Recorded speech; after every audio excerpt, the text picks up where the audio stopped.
So students, we are in the midst of the discussion of Mendeleev's law and periodic table. I just told you that Mendeleev's law came after all this unitary theory, Daubin's theory, Cook's homologous series, Newland's law of octet and Lothar-Mayer's arrangement.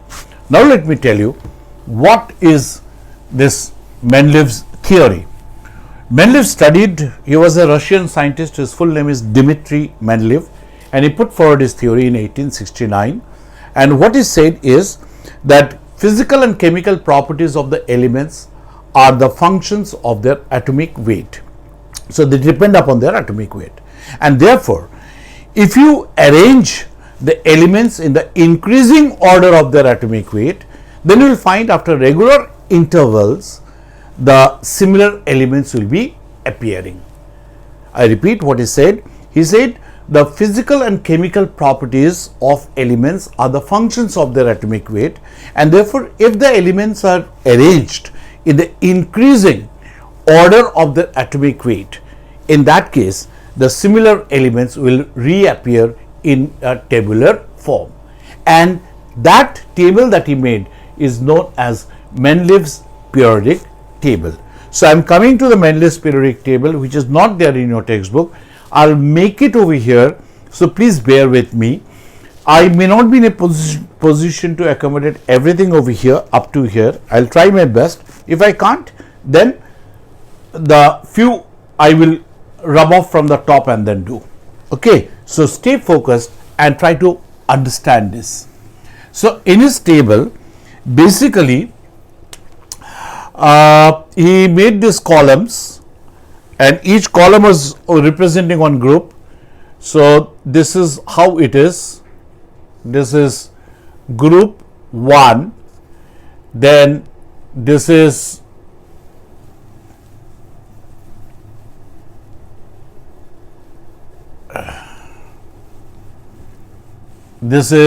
group 2, then group 3, then group 4, group 5, group 6, group 7, and then these are group 1, 2, 3, these 3 elements group 8. So, this group 1, group 2, group 3, group 4, 5, 6, 7, and these will represent group 8. This is how it is.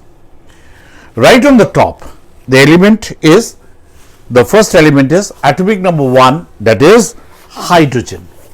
So the first one is atomic hydrogen, atomic weight 1.008. Then after that, the next element is lithium, Li 7.03. What I am writing at the bottom is the atomic weight. Beryllium 9.1. You see, increasing order of the atomic weight. Then boron 11. Then carbon 12. Then nitrogen 14.04. Then oxygen 16. After that, fluorine 19. Then this is blank. Then in the next period, the vertical columns are groups and horizontal rows are periods. Of course, he did not talk about it. Later on, we in modern periodic table, we started calling them as periods.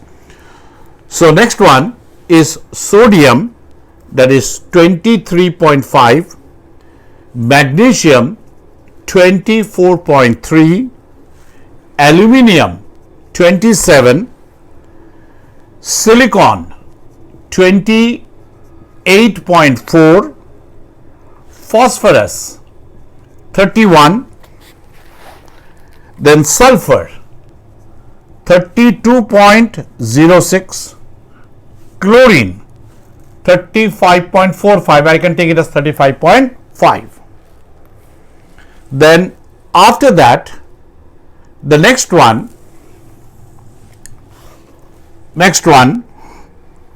Potassium 39.1, calcium 40, scandium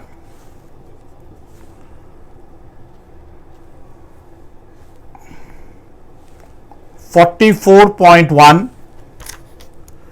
titanium 48.1, vanadium 51.4, chromium 52.1,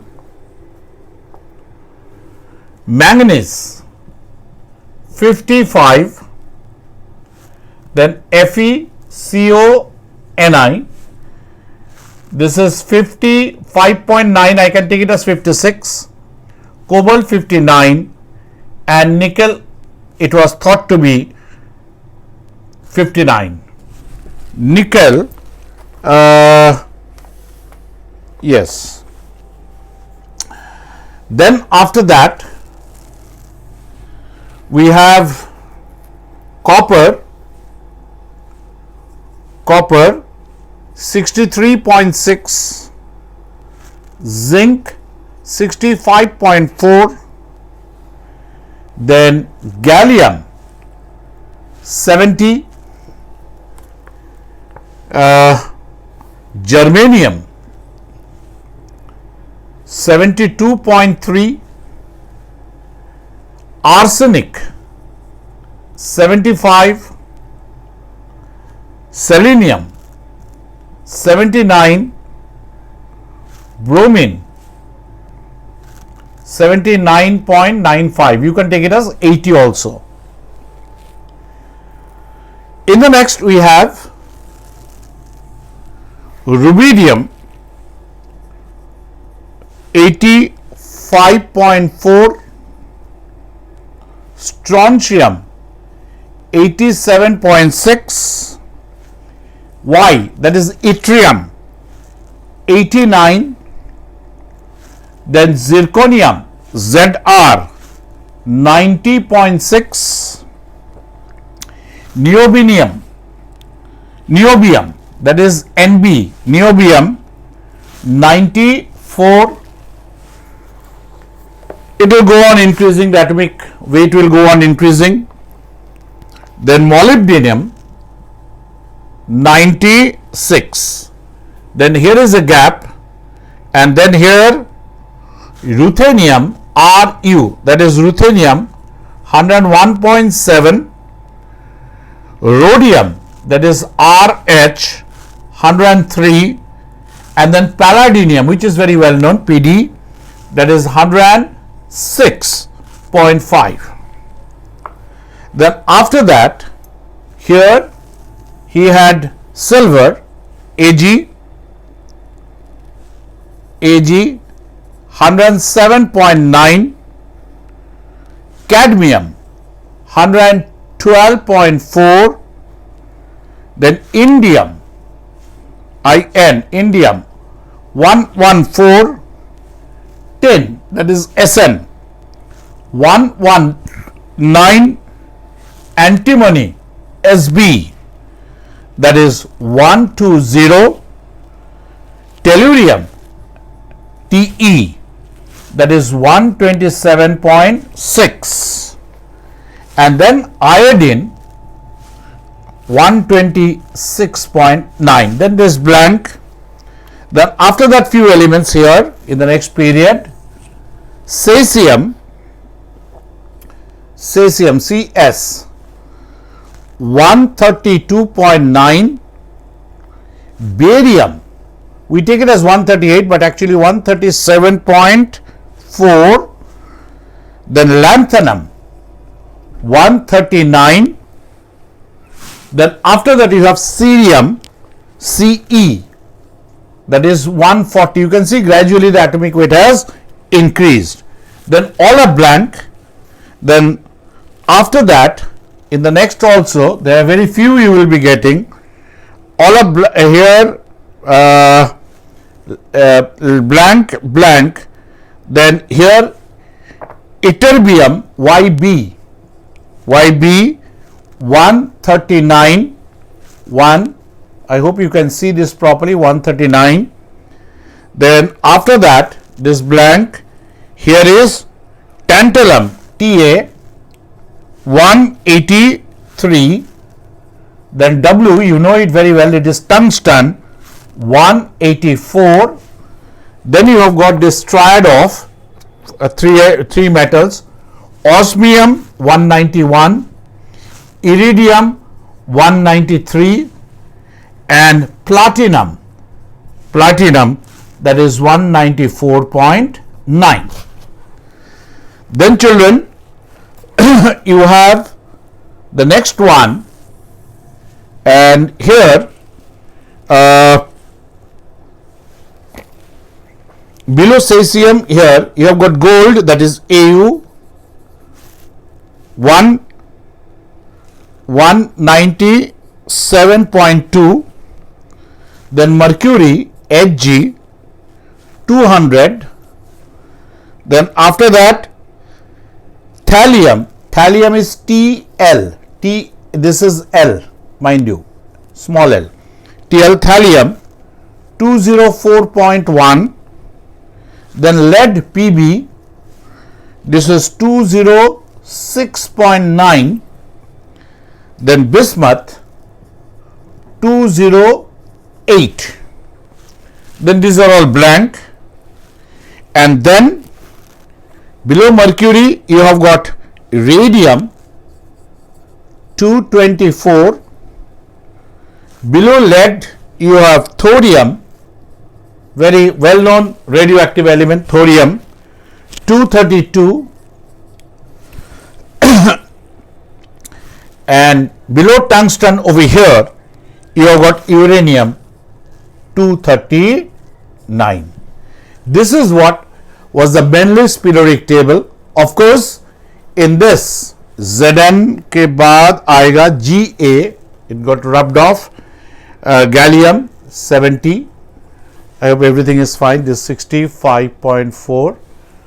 Now, this is what is the Mendeleev's periodic table, but of course I must tell you below aluminium 2 spaces were kept blank at that time, and these blank spaces Mendeleev did not fill up. We have filled up later on, and there are some elements they were added after some time, after a few years, not in 1869. So this is what is called as Mendeleev's periodic table. Now let's see what are the salient features. So I am writing here, I don't want to rub it off, that's why I am writing here the salient features of Mendeleev's periodic table. Now what are the salient features of Mendeleev's periodic table? You can say on your own. Point number 1, since I don't have space, so I am just writing it like this. Point number 1, that there are 8 vertical columns in this Mendeleev periodic table. Point number 2, these 8 vertical columns represented 8 groups. In this, the group 8 was consisting of triad.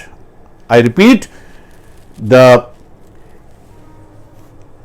vertical columns represented groups, but sorry, there are 10 vertical columns representing 8 groups. The first 7 vertical column represented group 1 to group 7, and next 3 vertical column represent the triad of group 8. Point number 3, there are few spaces they are kept blank, like here. I have made it here, but actually Mendeleev could not make this. They were filled up later on. The few spaces they are kept blank, and it was predicted by Mendeleev at that time that these elements will be discovered later on. And at that time, like this one, he called it as Eka aluminium. You know, that is next to aluminium. Then this place was kept blank and is called as Eka silicon, that is next to silicon. I repeat, the term he used for them that is for scandium and titanium, these places were kept blank. Eka aluminium, Eka silicon, like that he had named. I hope you are okay with this. And further he said, so he said that these places will be filled up later on, which we have done here, when these elements are discovered. Not only that, he also predicted what will be the properties of these elements which will be discovered. So I quickly repeat what I said. First and foremost thing, he made total 10 vertical columns representing 8 groups. Second thing, group 1 to group 7, they are represented by 1 vertical column each. Group 8 was represented by 3 vertical column consisting of 3 elements together, that is consisting of triads. Third point, few spaces were kept blank as those elements were not discovered at that time. Fourth point, Mendeleev predicted that these elements will be discovered in the later stage. They must be there. That is what is his confidence. And fifth point is that he also predicted the properties of these elements. Is it okay with you, children? So with that, we have completed Mendeleev's periodic table. Next video, we will start with the discussion of modern periodic law and modern periodic table, where we will find that we will change our focus from atomic weight to atomic number. That is, we will say the properties of elements don't depend upon the number of protons and neutrons in the nucleus. They depend upon actually number of protons and therefore number of electrons in the electronic shells. Is it okay? Thank you. Thanks a lot. God bless you, children.